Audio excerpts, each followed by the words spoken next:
They say imitation is the sincerest form of flattery, but in my case, it was a warning sign I ignored until it was almost too late. My best friend, Bella, was always a little quiet, a little insecure, so when she started asking me where I bought my dresses, I told her.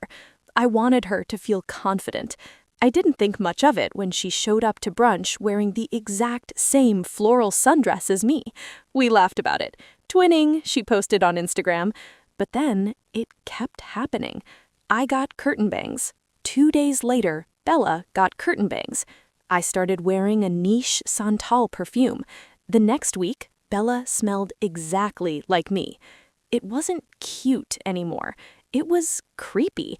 It felt like I was being hunted by my own reflection. The breaking point should have been the dinner party. I had been planning my 30th birthday for months, a specific vintage Hollywood theme. Bella offered to help. She was so supportive, but on the night of the party, I walked down the stairs in my custom gold sequin dress, and there was Bella. She was wearing a gold sequin dress.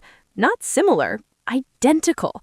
She had even hired my makeup artist behind my back to replicate my look. When I confronted her in the kitchen, shaking, she started crying, loud, hysterical tears. "I just look up to you so much," she sobbed, loud enough for everyone to hear.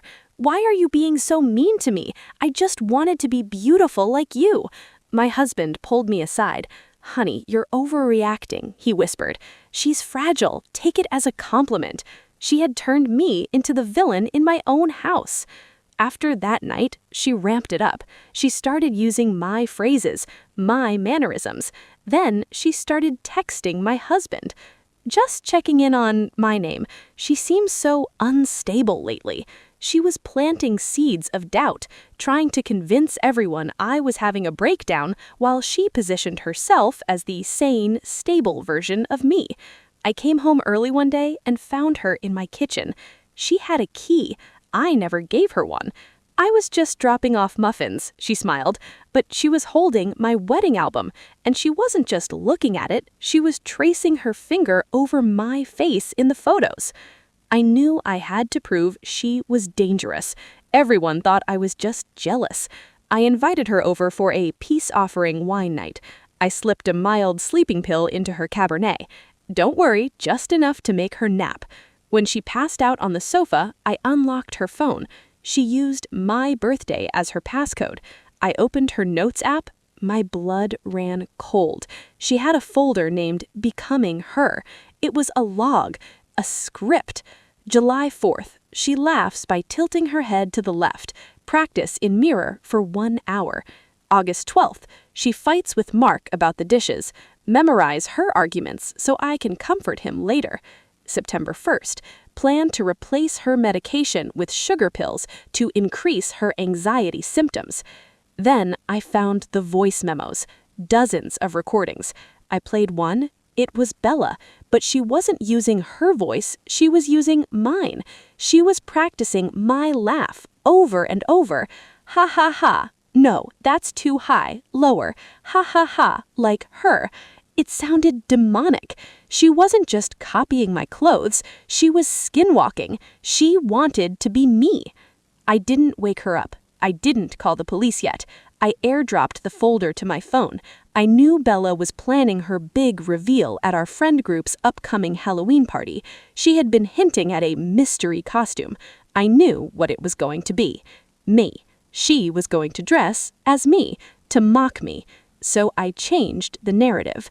The party arrived. The music was loud. Bella walked in. Just as I predicted, she was dressed as me. She was wearing my signature outfit, a wig styled like my hair, and acting exactly like me. She thought it was a funny joke. "I'm my name on a bad day," she joked to our friends. I stopped the music.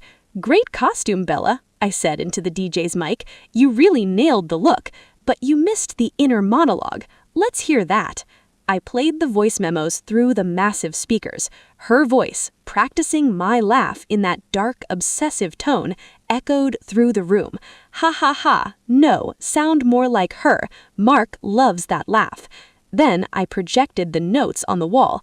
plan to replace her medication with sugar pills to increase her anxiety symptoms. The room went deadly silent. The joke died instantly. People backed away from her. My husband looked at the screen, then at her with pure horror. He finally saw what I saw, not a sweet friend, a predator. Bella didn't apologize. She snapped. She started screaming, but not in her voice, in my voice. She screamed my phrases back at me. "You're crazy. You're making this up." It was terrifying, but it was over. Security dragged her out while she was still trying to mimic my walk. I got a restraining order the next day. The evidence of her tampering with my meds got her a mandatory psychiatric hold. I moved houses. I changed my perfume. I cut my hair into a bob, something I knew she'd hate. Imitation isn't flattery. Sometimes it's a threat, and I finally have my face back.